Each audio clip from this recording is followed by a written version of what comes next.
मेरे YouTube channel में आप लोग का स्वागत है। आज मैं आप लोग के लिए विराम चिन्ह लेकर आया हूं जो हर एग्ज़ाम में पूछे जाते हैं।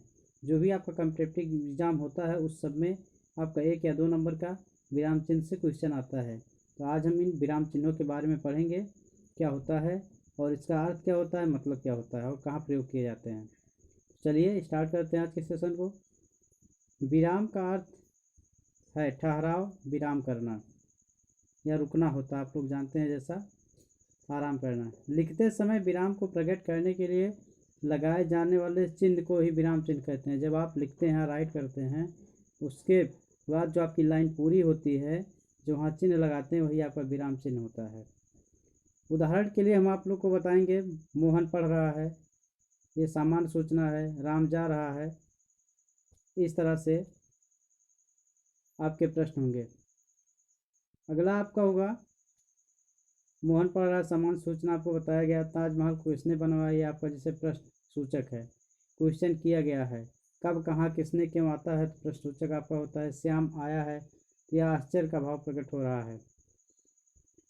तो ऐसे आपके चिन्ह होते हैं, विराम चिन्ह। अब इसमें प्रकार आपको बताया गया है, कौन कौन से प्रकार होते हैं। तो निम्न प्रकार होते हैं विराम चिन्ह के, मुख्य रूप से निम्न प्रकार होते हैं, कई प्रकार होता है। पहला हम आप देखते हैं अल्प विराम, जिससे आप कामा कहते हैं इंग्लिश में। तो कामा वहाँ प्रयोग किया जाता है जहाँ थोड़ी देर रुकना पड़ता है। कोई सेंटेंस होता है, हम थोड़ी देर के लिए रुकते हैं, वहाँ अल्प विराम का प्रयोग किया जाता है। जैसे नदी, पहाड़, खेत, हवा आदि में। राम, सीता और लक्ष्मण जंगल गए, ऐसे वर्ड में विराम चिन्ह का प्रयोग किया जाता है। इसको आप बहुत ध्यान से देखिएगा। उसमें पैसेज भी आता है कभी कभी, तो उसमें पूछा जाता है विराम चिन्ह लगाने के लिए, तो वहाँ पे भी विराम चिन्ह लगता है सटीक वर्ड पे। अर्ध विराम इसके बाद आता है आपका सेमी कॉलन। इसमें जहाँ अल्प विराम की अपेक्षा कुछ अधिक देर तक रुकना पड़े, वहाँ अर्ध विराम का प्रयोग करते हैं। उदाहरण, सूर्यास्त हो गया, लालिमा का स्थान कालिमा ने ले लिया, सूर्योदय हो गया, चिड़िया चहकने लगी और कमल खिल गए। तो इसमें ये आपका हो गया अल्प विराम का प्रयोग किया गया है, सेमीकॉलन का प्रयोग किया गया है।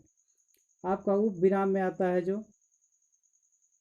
कालन आता है, वह जब किसी कथन को अलग दिखाना हो, मतलब 2 पार्ट में दिखाना हो, वहाँ पर उप विराम का प्रयोग किया जाता है। जैसे प्रदूषण एक अभिशाप है, तो एक तरफ अभिशाप रहेगा, एक तरफ प्रदूषण, तो दूसरी तरफ दिखाना है विज्ञान वरदान या अभिशाप है इसमें, तो आपका उप विराम का प्रयोग किया जाता है ऐसे सेंटेंस में। ध्यान रखिएगा, ये कई तरह से पूछा जाता है। पूर्ण विराम आपका आ गया, फुल स्टॉप, ये मायने रखता है सेंटेंस को पूरा करने के लिए। वाक्य समाप्त होने पर पूर्ण विराम चिन्ह का प्रयोग किया जाता है या प्रयोग करते हैं।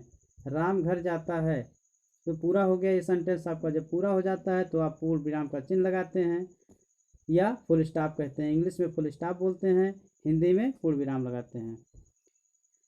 और इंग्लिश में एक बिंदी रख देते हैं, इसमें एक पाई होती है सीधा। पेड़ से हमें फल प्राप्त होते हैं, ये भी आपका सेंटेंस पूरा हुआ, तो आपका पूर्ण विराम का चिन्ह लगेगा। तो ऐसे कुछ एग्जाम्पल के साथ आपको पूर्ण विराम, पंचुनेशन पढ़ाया जा रहा है और चिन्ह के बारे में बताया जा रहा है। प्रश्न चिन्ह आपका क्वेश्चन मार्क जो मोस्ट इम्पॉर्टेंट है। जिन सेंटेंसों में या प्रश्न चिन्ह का प्रयोग प्रश्नवाच्यों के अंत में किया जाता है, जहाँ पर किसी तरह के क्वेश्चन किए जाते हैं जिस वाक्य में, वहाँ पे प्रश्नवाचक चिन्ह का प्रयोग किया जाता है, क्वेश्चन मार्क का। क्या वह लिख रहा है, तो इसमें क्या क्या आपका दिखाई दे रहा है, इसलिए क्वेश्चन मार्क लगेगा। ताजमहल किसने बनवाया, तो इसमें किसने है, तो ये क्वेश्चन कर रहा है किसने बनवाया, तो शाहजहां ने बनवाया, तो ये आपका जो है क्वेश्चन मार्क लगेगा। वह कहाँ जा रहा है, अलग अलग सेंटेंस आपके होंगे तो अलग अलग पूछा जाएगा। विस्मय बोधक चिन्ह, एक्सप्लेनेशन मार्क, ये भी आपका इम्पोर्टेंट है एग्जाम की दृष्टि से। यह विस्मयाद बोधक चिन्ह अव्यय शब्द के आगे लगाया जाता है, जो अव्यय होते हैं। हाय, आह, छी, अरे, शाबाश, ये सब वर्ड जो आते हैं उनके बाद में एक्सप्लेनेशन मार्क यूज किया जाता है। हाय, वह मारा गया या मर गया, ऐसे शब्द आते हैं तो उसमें एक्सप्लेनेशन यूज किया जाता है। आह, कितना सुहावना मौसम है, वहाँ पे थोड़ा रुकने के लिए आप जब बोध करते हैं होता है, इसलिए एक्सप्लेनेशन यूज़ किया जाता है।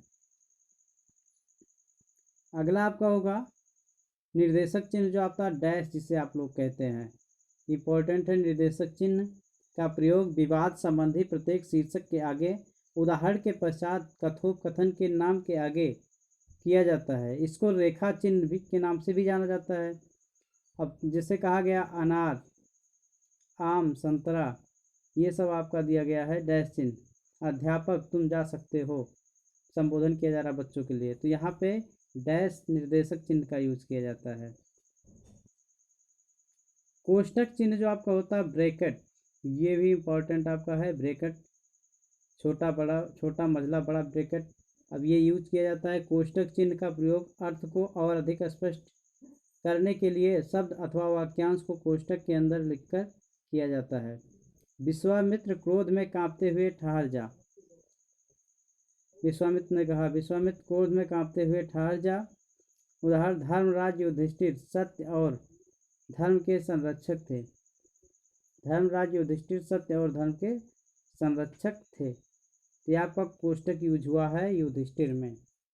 और क्रोध में कांपते हुए, तो यह आपका हुआ है कोष्टक यूज हुआ है, छोटा कोष्टक का यूज किया गया है। तो आपका हो गया कोष्टक। 3 प्रकार के होते हैं। अगला उद्धरण चिन्ह या अवतरण चिन्ह, इन्वर्टेड कामा है। इसका बहुत महत्वपूर्ण होता है, रोल होता है सेंटेंस को कहने के लिए। उद्धरण या अवतरण चिन्ह का जो प्रयोग किया जाता है, किसी कथन को ज्यों का त्यों उद्धृत करने के लिए उद्धरण या अवतरण चिन्ह या उद्धरण या अवतरण चिन्ह का प्रयोग करते हैं। महाकवि तुलसीदास ने सत्य कहा है, इसका एग्जाम्पल है पराधीन सपने सुख नहीं, मतलब दूसरों के अधीन रहने पर कोई सुख नहीं है। पराधीन, तो ये आपका जो हो गया, ये इन्वर्टेड कामा में जो बात कही गई है यही है, पराधीन सपने सुख नहीं। तो ये जो मोस्ट इम्पोर्टेंट बात कही गई है यह इन्वर्टेड कामा में क्लोज किया गया दोनों तरफ से। अगला आपका है योजक चिन्ह, हाइफन जो आपका यूज होता है योजक चिन्ह। ये देखिएगा, योजक चिन्ह का प्रयोग समस्त पदों के माध्यम में किया जाता है। यदि आपको पढ़ना है ऐसे छोटे छोटे वीडियो आप लोग देखते रहिएगा। चैनल सब्सक्राइब जब अवश्य कर लें और वीडियो को लाइक कीजिएगा। योजक चिन्ह का प्रयोग समस्त पदों के माध्यम में किया जाता है, मध्य में किया जाता है। मध्य मतलब बीच, जैसे सुख दुख, लाभ हानि, दिन रात, यश अपयश, तन मन धन, ऐसे में योजक चिन्ह का प्रयोग किया जाता है जो बीच में डैश का काम करता है। तो ये इम्पोर्टेंट होता है, जो विपरीत शब्द होते हैं उनके बीच में भी योजक चिन्ह लगाया जाता है। ये भी एग्जाम में पूछा जाता है। आपका जो भी कॉम्पिटिटिव एग्जाम होगा उसमें योजक चिन्ह भी पूछ लिया जाता है कभी कभी। देश के दीवानों को ने तन मन धन से देश की रक्षा के लिए प्रयत्न किया। तो यह आपका है योजक चिन्ह का प्रयोग, विथ एग्जाम्पल के साथ आपके सामने पेश किया जा रहा है। लाघव चिन्ह, साइन ऑफ अब्रेशन। लाघव चिन्ह जो आपका होता है बहुत ध्यान से आप देखिएगा, लाघव चिन्ह क्या है। बहुत बच्चे ऐसे होते हैं वो समझ ही नहीं पाते होता क्या है लाघव चिन्ह। तो इसका मतलब आपको बताया जा रहा है, सिंबल भी दिखाया जा रहा है और इसका डिफिनेशन भी बताया जा रहा है, परिभाषा भी आपको साथ में बताई जा रही है और उदाहरण भी साथ में है। किसी बड़े शब्द को संक्षेप में लिखने के लिए कुछ अंश लिखकर लाघव चिन्ह लगा दिया जाता है, इसको संक्षेपण चिन्ह भी कहते हैं। उत्तर प्रदेश के लिए जैसे आपका लाघव चिन्ह है उत्तर और प्रदेश, तो वहाँ पे फुल जो होता है फुल फॉर्म में उसमें लाघव चिन्ह लगा दिया जाता है, तो शार्ट में लिख दिया जाता है, जैसे डॉक्टर में आपका लगता है। तो कई ऐसे सेंटेंस होते हैं जहाँ पे उसके फुल फॉर्म में लगा दिया जाता है लाघव चिन्ह। अगला आपका विवरण चिन्ह, साइन ऑफ फॉलोइंग। ये इंपॉर्टेंट होता है, कोई आप डिफिनेशन या परिभाषा लिखते हैं तो उसमें विवरण चिन्ह प्रयोग किया जाता है। विवरण चिन्ह का प्रयोग वाक्यांश के विषयों में कुछ सूचक निर्देश आदि देने के लिए किया जाता है। जैसे वनों से निम्न लाभ हैं, तो आप एग्जाम्पल दे दिया गया, निम्न लाभ ये हो गया। इस देश में बड़ी बड़ी नदियां हैं, यहाँ पे भी आपका साइन ऑफ फॉलोइंग विवरण चिन्ह प्रयोग किया गया है। तो ये आपका हो गया विवरण चिन्ह। अगला आपका होगा जो विस्मरण चिन्ह या त्रुटिपूरक चिन्ह जो आपका दिया गया है, जिससे सेंटेंस में छूट जाता है लिखते समय। विस्मरण चिन्ह का प्रयोग लिखते समय किसी शब्द को भूल जाने पर किया जाता है। कोई वर्ड आप भूल जाते हैं तो आप विस्मरण चिन्ह या त्रुटिपूरक चिन्ह लगा करके उसको दर्शाया जाता है, ऊपर दर्शा दिया जाता है। जैसे मैं पिताजी के साथ गया, कहाँ गया, तो आपको लिखना है गया, बाजार गया कि घर गया, भूल गए तो आप डैश लगा करके ऊपर लिख सकते हैं, बाजार गया, घर गया या स्कूल गया, तो आप उसको लिख सकते हैं। अगला आपका एग्जाम्पल है, हमें रोजाना अपना कार्य समय से करना चाहिए। तो समय आप भूल गए तो ऊपर आप जो है विस्मरण चिन्ह लगा करके समय लिख दीजिए, तो आपका सेंटेंस पूरा हो जाएगा। तो ये आपका विस्मरण चिन्ह या त्रुटिपूरक चिन्ह का प्रयोग रहा। पदलोप चिन्ह जो आपका होता है, मार्क ऑफ इलिप्स, ये आपका पदलोप, ये यूज होता है सेंटेंसों में, अक्सर यूज होता है। लोग लिख करके डैश डैश डैश कर देते हैं, अंशवान कर देते हैं ले जा करके। ये इंपॉर्टेंट आपका होता है। राम ने मोहन को गाली दी। अब गाली दी, क्या क्या गाली दी है नहीं, उसमें सेंटेंस में पूरा जुड़ जाएगा आपका, वो आपका हो गया, पदलोप कर दिया गया, पता चल जाएगा आपको। आगे आपका है, मैं सामान उठा दूंगा पर, कोई प्रॉब्लम है या कुछ आगे कहना चाहता है, वो व्यक्त नहीं किया गया है, तो आपका डैश डैश डैश कर दिया गया, पदलोप कर दिया गया है। तो ये आपका जो हिंदी संबंधित वीडियो था, वीडियो को लाइक कर लीजिएगा, चैनल को सब्सक्राइब कर लीजिए। अगर आप फ्री में मुफ्त में पढ़ना चाहते हैं तो इस चैनल को सब्सक्राइब अवश्य कर लें। वीडियो शेयर कीजिएगा अपने दोस्तों को और कमेंट के माध्यम से बताइएगा वीडियो कैसा लगा। धन्यवाद। ये तो आधा घंटा भी नहीं लगा।